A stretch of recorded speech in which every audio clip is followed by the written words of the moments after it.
Assalamualaikum warahmatullahi wabarakatuh. Selamat siang, Polantas Aceh hadir.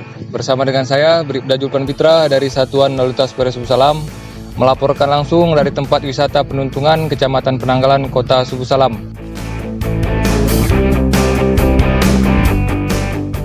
Minggu 14 April 2024 sekira pukul 11.00 waktu Indonesia bagian Barat.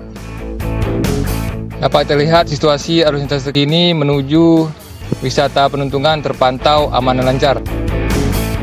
Kami menghimbau kepada seluruh pengguna jalan agar selalu tertib dan patuh dalam berlalu lintas. Teruntuk kendaraan barang dilarang untuk mengangkut orang karena dapat menyebabkan kecelakaan lalu lintas. Kami juga menghimbau kepada seluruh para pengunjung agar memperhatikan barang-barang bawaan.